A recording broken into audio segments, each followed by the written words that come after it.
नाम है CS जमशेद खान और आज से हम स्टार्ट कर रहे हैं अपनी कंपनी लॉ सीरीज, जहां पर मैं फ्रॉम A to Z आपको कंपनी लॉ के बारे में सब कुछ बताने वाला हूं। आज जो हमारा पहला चैप्टर होने वाला है वो कंपनी के बेसिक्स पर होने वाला है, जिसमें हम कंपनी के कुछ फीचर्स पढ़ेंगे और कंपनी के कुछ प्रोविजन पढ़ेंगे। लेकिन इसे स्टार्ट करने से पहले जो सबसे ज़रूरी चीज़ है वो ये है कि आपको कंपनी क्या है ये पता होना चाहिए। ठीक है, अगर सिंपलेस्ट फॉर्म में बोलूँ तो यार कंपनी क्या है, फॉर्म ऑफ बिजनेस ही है। बिजनेस करने का एक पैटर्न है और ये एक अकेला तरीका नहीं है जिसमें बिजनेस हो सकता है। इसके अलावा भी बहुत तरीके होते हैं। जैसे अगर आप अकेले बिजनेस करना चाहो तो इसे सोल प्रोप्राइटरशिप बोलते हैं, यहाँ पर एक सिंगल पर्सन का कंट्रोल होगा। आप अपनी हिंदू फैमिली के साथ बिजनेस कर सकते हो जिसे जॉइंट हिंदू फैमिली बिजनेस बोलते हैं। आप कुछ लाइक माइंडेड पीपल्स के साथ मिलकर बिजनेस कर सकते हो जिसे पार्टनरशिप बोलते हैं। ठीक है, आप वेलफेयर मोटिव से बिजनेस कर सकते हो जिसे कोऑपरेटिव सोसाइटी बोलते हैं। तो है you have lots of choices to do the business. Business करने की आपके चॉइसेस बहुत सारी हैं, उनमें से एक चॉइस है कंपनी। नाउ अब यहाँ पे सवाल उठता है कि आखिरकार कंपनी है क्या और कंपनी इन सारे बिजनेसेस से अलग क्यों है। तो पहले तो मैं बता दूं, पूरे देश में सबसे बेस्ट फॉर्म ऑफ बिजनेस, ये व्यापार करने का तरीका जो है कंपनी है। ठीक है, क्यों ये भी आप समझना। क्योंकि कंपनी ही एक ऐसा बिजनेस है जहां पर कुछ चीजें पॉसिबल है। सबसे पहला, इन्वेस्टमेंट टू एनी लिमिट, कितना भी आप इन्वेस्ट कर सकते हो। दूसरा, लाइबिलिटी इज लिमिटेड, मतलब आपने जितना पैसा लगाया है आपकी लाइबिलिटी सिर्फ उतनी ही है, उससे ज़्यादा नहीं है। और तीसरी बात यह है कि आपकी एक ब्रांड इमेज बनती है। ठीक है, जैसे आपको मैं एग्जांपल बताता हूँ इसका, आपको ये ज़्यादा बेहतर समझ आएगा। मेरा नाम जमशेद है।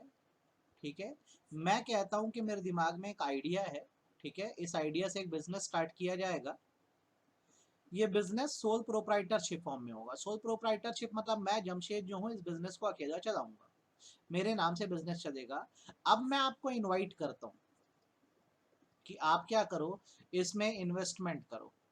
मतलब आप भी आओ, पैसा लगाओ, मालिक मैं ही रहूंगा, आप इन्वेस्टर बन जाना। आपको मैं क्या करूंगा, अच्छा खासा बेनिफिट प्रोवाइड करूंगा। तो यहाँ पर क्या होगा पता है, आपको एक ट्रस्ट इशू आएगा। ट्रस्ट इशू क्यों आ रहा है, तो ट्रस्ट इशू आने के कई कारण है। नंबर वन, ये बिजनेस एक सिंगल पर्सन के नेम से है। तो अगर इस पर्सन को कुछ हो गया, इसका एक्सीडेंट हो गया, डेथ हो गया, तो आपका पैसा डूबने का खतरा है। दूसरा ये है कि ये बिजनेस अनरजिस्टर्ड है।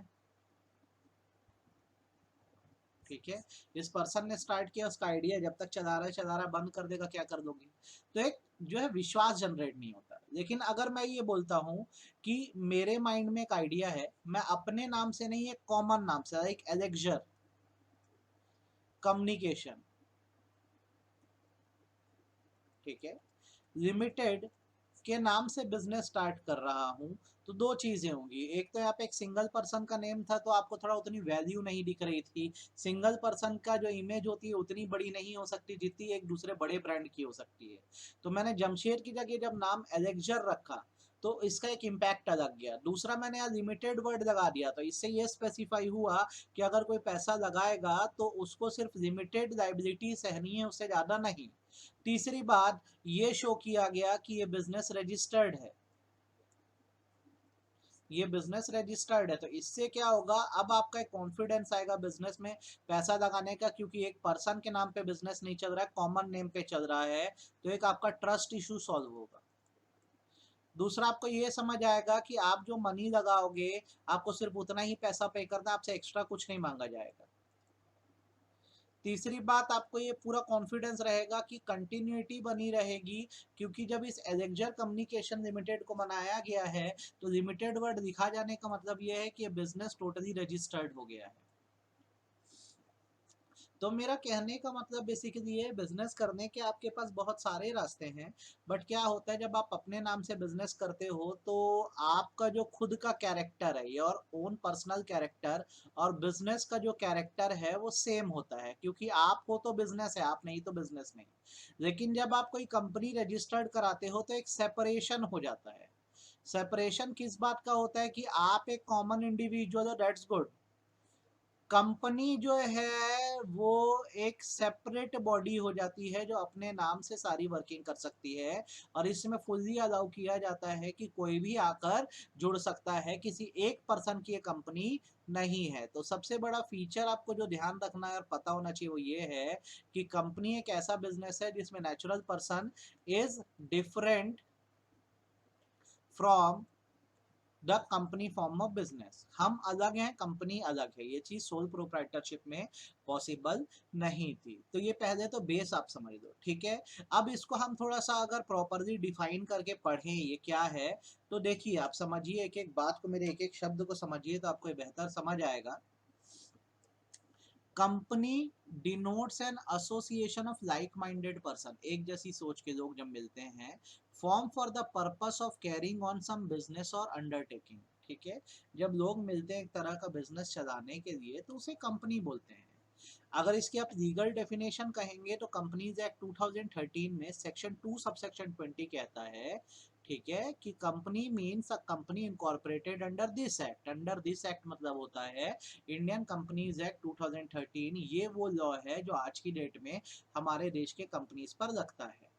और any previous company law, any previous company law का मतलब जो कंपनीज एक्ट 2013 के पहले था, लाइक इंडियन कंपनीज एक्ट 1956, ठीक है। और साधारण भाषा में कहा जाए इस बात को, तो जब एक ग्रुप ऑफ पर्सन ये प्रपोज करता है कि वो एक कॉमन नेम से, अच्छा कॉमन नेम ही क्यों जरूरी है, क्योंकि अगर आप अपना नाम ज्यादातर यूज करोगे तो लोगों को लगेगा ये आपका पर्सनल बिजनेस है, ये पर्सनल एक तरह की एंटिटी या प्रॉपर्टी है, तो लोग पैसा लगाने से हिचकते हैं, इसलिए कॉमन नेम रखा जाता है। And gets the name registered so that registered name gets a legal status, that is all transactions shall be done by that common name. The company is formed and a group of people can have any position in the registered company. साधारण भाषा में जब लोगों का एक group मिलता है, ये मिलकर एक बिजनेस स्टार्ट करते हैं, बिजनेस का एक कॉमन नेम रखते हैं, और इस बिजनेस को जब रजिस्टर्ड करा देते हैं, बार बार जब रजिस्टर्ड वर्ड यूज हो रहा है तो इसका मतलब ये है कि कंपनी ही एक ऐसा फॉर्म ऑफ बिजनेस है जिसका रजिस्ट्रेशन किसी भी हाल में कंपलसरी है। अब जैसे इसमें ये बोला जा रहा है कि यहाँ पर लोग किसी भी पोजीशन पे रह सकते हैं, तो इसका भी मतलब आपको पता होना चाहिए कि जैसे आप जब एक कंपनी का रजिस्ट्रेशन करवाने की बात करते हैं तो यहाँ पर क्या होता है, लोगों की पोजीशंस जो होती है वो डिफाइंड होती है, ठीक है। जैसी उनकी एक्टिविटी होती है वैसे ही उनकी पोजीशन एंड नेम होता है, ठीक है। तो जैसे ये माना जाता है कि अगर किसी ने इस कंपनी को चलाने का आइडिया लाया था, ठीक है, कंसीव्स द आइडिया, एक विचार लाया था कि मुझे कंपनी बनानी है, तो जिसका विचार या जिसका आइडिया है ऐसे पर्सन को प्रमोटर बोला जाता है, ठीक है। अब इसमें दो चीजें होती है, कई बार हमारे दिमाग में जैसे कोई आइडिया आता है तो आइडिया हम या तो ड्रॉप कर देते हैं या उस आइडिया पे आगे बढ़ते हैं, आइडिया किसी को सेल कर देते हैं, तीन सिचुएशन हो सकती है। उन सिचुएशन पे बाद में डिस्कस करेंगे, पहले तो आप ये ध्यान रखो कि जो बिजनेस का आइडिया कंसीव किया उसको प्रमोटर बोलते हैं, ठीक है। जो इन्वेस्ट किया, जिसने पैसा लगाया, ठीक है, कैसे लगाना है उस पर बाद में डिस्कशन करेंगे, जो इन्वेस्ट किया उसे शेयर होल्डर कहते हैं, ठीक है। और जो मैनेज करता है, जो मैनेज करता है उसे डायरेक्टर कहते हैं, ठीक है। तो आपको अब मैंने यहाँ पे बता दिया किस एक्टिविटी पे आप क्या कहलाते हो, जैसे आपका आइडिया है तो आप प्रमोटर हो, जो इन्वेस्ट करता है वो शेयर होल्डर है, और जो मैनेज करता है वो डायरेक्टर है। तो आप क्या है, या तो सारे रोल में रह सकते हो या तो कोई एक रोल आप अपने लिए पकड़ सकते हो। फॉर एग्जाम्पल अजय नाम का पर्सन है, ठीक है, इसके दिमाग में एक आइडिया आया कि एबीसी लिमिटेड नाम की कंपनी बनानी है, चलो भाई तुम बना लो। तो अभी सिर्फ एक आइडिया ही है, तो अजय यहाँ पर कौन है, प्रमोटर है। अब अजय ने क्या किया, अपने साथ 6 अदर पर्सन को ऐड किया। अब ये अजय और ये 6 एक्स्ट्रा लोग जो है इस एबीसी लिमिटेड में पैसा लगाएंगे, ठीक है। तो ये सारे क्या हो जाएंगे, शेयर होल्डर हो जाएंगे। तो यहाँ पर अब अजय की पोजीशन देखो इंक्रीज हो गई। अभी तक अजय सिर्फ क्या था, प्रमोटर था, अब वो क्या हो गया, शेयर होल्डर भी हो गया। ठीक है। अच्छा, आगे जैसे अब टोटल कंपनी में कितने लोग हैं, अजय और 6 अदर पर्सन और 7 लोग हैं। इनमें से डिसाइड करते हैं out of 7 persons to shell manage the company. सब तो मैनेज नहीं करेंगे, बोलते हैं कुछ ही लोग हैं, 2 लोग जो है माने मैनेज करेंगे। उसमें से एक अजय होगा, out of which Ajay shall be one. Ajay उनमें से कम एक होगा ही होगा, तो चलो बढ़िया है। तो अब जब मैनेज करने की बात आ रही है तो मैनेज करने वाले कौन है, डायरेक्टर है। तो हमने तो बोल दिया 2 लोग मैनेज करेंगे, मतलब 2 डायरेक्टर होंगे, उनमें से अजय भी होगा। तो अजय की पोजीशन और इम्प्रूव हो गई। जब आइडिया लाया था तो अजय प्रमोटर था, फिर उसने ही सबके साथ इन्वेस्ट किया, तो वो कौन हो गया, शेयर होल्डर हो गया। अब अजय ही बोलता है, वो साथ में चलाएगा भी, तो अजय कौन हो गया, डायरेक्टर हो गया। तो क्या होता है, आप अपनी पोजीशन के बेसिस पे, अब इसका इम्पैक्ट क्या पड़ेगा मैं आपको ये बताता हूँ। इसका इम्पैक्ट ये पड़ेगा, क्योंकि उसका आइडिया था, वो प्रमोटर था, तो प्रमोटर के एज सच कंपनी में कोई खास जगह नहीं है। खास जगह का मतलब होता है डिफाइंड पोजीशन नहीं है, इसकी पोजीशन को फिड्यूशियरी बोला जाता है। फिड्यूशियरी मतलब होता है ट्रस्ट एंड कॉन्फिडेंस, कि यार आपका आइडिया भर था, ठीक है, आपके आइडिया पर बिजनेस चल रहा है, तो आपकी पोजीशन को ट्रस्ट एंड कॉन्फिडेंस की बोलती है। तो इसमें आपको एडेड बेनिफिट कुछ मिलते हैं, उससे ज्यादा कुछ नहीं। आगे के लेक्चर्स में आपको ये बेनिफिट्स बताऊंगा। तो अजय यहाँ पे प्रमोटर है, तो उसको एडेड बेनिफिट मिलने वाले हैं। दूसरी बात, अजय शेयर होल्डर है। शेयर होल्डर कौन है यार, कंपनी के ओनर्स हैं। तो किसी भी बिजनेस का ओनर क्या रिसीव करता है, प्रॉफिट। पर उसके साथ और भी ओनर्स है, कितने ओनर्स है, 6 और है, मतलब 7। तो सबको क्या मिलेगा, पार्ट ऑफ प्रॉफिट मिलेगा, पार्ट ऑफ प्रॉफिट मिलेगा, और ये पार्ट ऑफ प्रॉफिट क्या जाएगा, डिविडेंड। ठीक है। साथ ही साथ अजय जो है वो डायरेक्टर भी है। तो डायरेक्टर कौन है, ऐसा पर्सन है जो कंपनी का एजेंट है। कंपनी का एजेंट होने का मतलब शेयर होल्डर ने इसे अपॉइंट किया है, और ये क्या करेगा, शेयर होल्डर के बिहाफ में पूरी कंपनी को चलाएगा। तो हम पोजीशन देते हैं, he is the agent of the company, not of share holder. He is the Kattappa, ठीक है, ऑफ महिष्मति साम्राज्य। तो भाई ये ओनर तो नहीं है, तो इस सिचुएशन में इन्हें क्या मिलेगी, सैलरी मिलेगी। इन्हें क्या मिलेगी, सैलरी मिलेगी। पहले तो ये बेस है, आपको पता होना चाहिए। तो अब यहाँ से देखो कई पोजीशन बन सकती है, जैसे अमित है। अमित कंपनी का प्रमोटर था, पर उसने पैसा नहीं लगाया, लेकिन वो कंपनी को चलाएगा। तो उसकी मैं 2 पोजीशन बना सकता हूँ, क्या क्या, प्रमोटर है ये और डायरेक्टर है। तो प्रमोटर के तौर पे इसकी क्या पोजीशन है, फिड्यूशियरी पोजीशन है। और इसको कंपनी से क्या मिलेंगे, एडेड बेनिफिट मिलेंगे। एडेड बेनिफिट मिलेंगे। ये डायरेक्टर है, मतलब एजेंट पोजीशन पे, तो इसको कंपनी से क्या मिलेगी, एजेंट तो है पर इसको मिलेगा सैलरी, ये ध्यान रखना। ठीक है। अच्छा, उसके बाद मैं बोलता हूँ अक्षय है। अक्षय का ना आइडिया है ना मैनेज करता है, उसने सिर्फ इन्वेस्ट किया है। तो अगर इन्वेस्ट किया है तो अजय कौन है, शेयर होल्डर है यार। ठीक है, शेयर होल्डर है।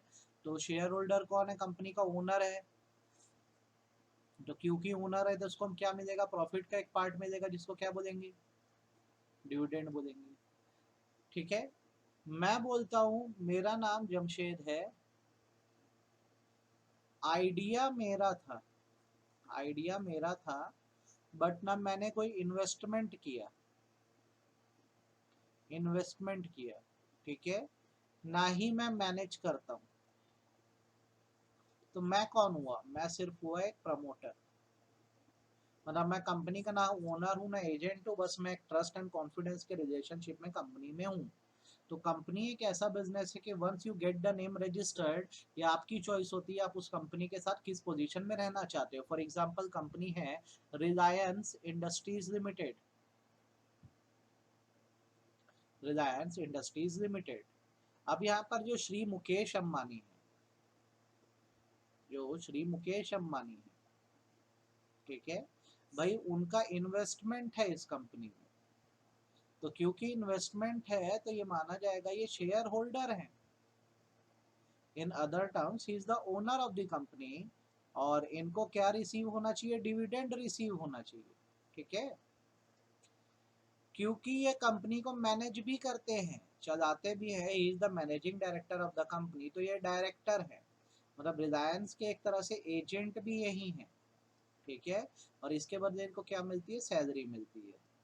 तो आप जब एक कंपनी बनाते हो तो आप ये भूल जाओ कि आप ये बोलोगे कि फुल कंट्रोल मेरा है, मैं ही सर्वे सर्वा हूँ, ऐसा नहीं है। आपकी पोजीशन डिफाइन की जाती है, it's all about the position. If you are investing you are the shareholder, if you are managing you are the director, you have to choose the position. आप किस पोजीशन को choose करते हो, ठीक है। तो इससे आपको कुछ चीज़ों में क्लैरिटी होनी चाहिए। क्लैरिटी नंबर 1 ये होती है कि कंपनी की सेपरेट लीगल एंटिटी है। सेपरेट मतलब होता है सेपरेट फ्रॉम नेचुरल पर्सन, मतलब हम लोग से अलग, ठीक है। लीगल, लीगल का मतलब होता है क्रिएटेड बाय लॉ, कानूनी रूप से बनाई गई। एंटिटी का मतलब होता है कैरेक्टर। तो अगर मैं बोलता हूँ ये चार महाशय हैं, इन्होंने कॉमन नेम रखा है एबीसी लिमिटेड, ठीक है, और इस नेम को रजिस्टर्ड करा दिया, तो अब क्या होगा, ये चार लोग के अपने खुद के पर्सनल नेम है, लेकिन कंपनी का नाम एबीसी लिमिटेड है। तो इनका कैरेक्टर सेपरेट है और कंपनी का कैरेक्टर सेपरेट है। आगे से जब कोई भी एक्टिविटी होगी तो इनके पर्सनल नेम से ना होकर कंपनी के नेम से होगी। इसे ही कहा जाता है कॉर्पोरेट पर्सनैलिटी या सेपरेट लीगल एंटिटी। तो अगर एक कंपनी इनकॉर्पोरेट होती है, मतलब रजिस्टर्ड होती है एक्ट में, तो इसकी कॉर्पोरेट पर्सनैलिटी आ जाती है, मतलब इसका खुद का नाम होता है, चलो बढ़िया। इसकी खुद की सील होती है, सील का मतलब होता है ऑफिशियल सिग्नेचर होता है। अब देखो हमारे यहाँ से हैंड सिग्नेचर तो नहीं हो सकता, तो स्टैंप सील बनवा दी जाती है, कॉमन सील बनवा दी जाती है। सारी एसेट सेपरेट होती है, हमारी पर्सनल एसेट्स अलग है, कंपनी की एसेट अलग है।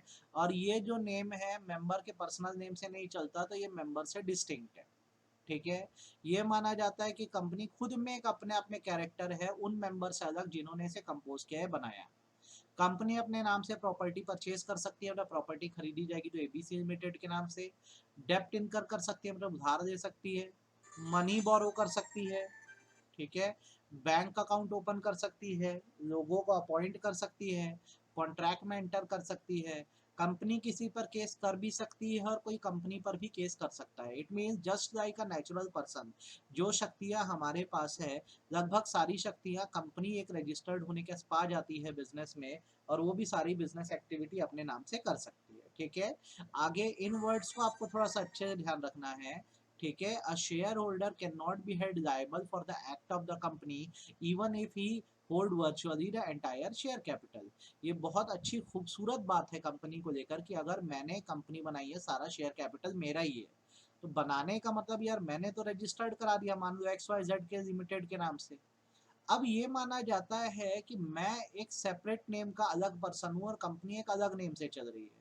तो कंपनी में अगर कोई फ्रॉड व्रॉड होता है तो ये माना जाता है पर्सन हु इज गिल्टी, जो गुनाहगार है, उसको पनिश किया जाएगा, ना कि मुझे पनिश किया जाएगा। तो क्योंकि सेपरेशन आ गया है तो मैं बिल्कुल अलग हूँ, मेरे कर्म अलग है, कंपनी के खुद के कर्म अलग हैं। तो कंपनी में जो गड़बड़ करेगा उसको पनिशमेंट मिलती है, ठीक है। तो ये बहुत अच्छी चीज है। तो अगर मेरे पास सारा शेयर कैपिटल भी है और गड़बड़ अगर मेरे डायरेक्टर्स ने करी है, तो जो गिल्टी है वो डायरेक्टर्स है, प्रोवाइडेड उस गड़बड़ी का नॉलेज मुझे ना हो। ये बात आपको ध्यान रखनी है, ठीक है। ये हमारा आज का पहला लेक्चर है बेसिक, ठीक है। नेक्स्ट क्लास में हम इस लेक्चर को आगे बढ़ाएंगे और आगे अच्छे से इसको हम एक एक केस स्टडी के साथ कंप्लीट करने वाले हैं। We will give our time, हर एक वर्ड को, हर एक लाइन को बहुत अच्छे से करते हुए चलेंगे। Thank you so much.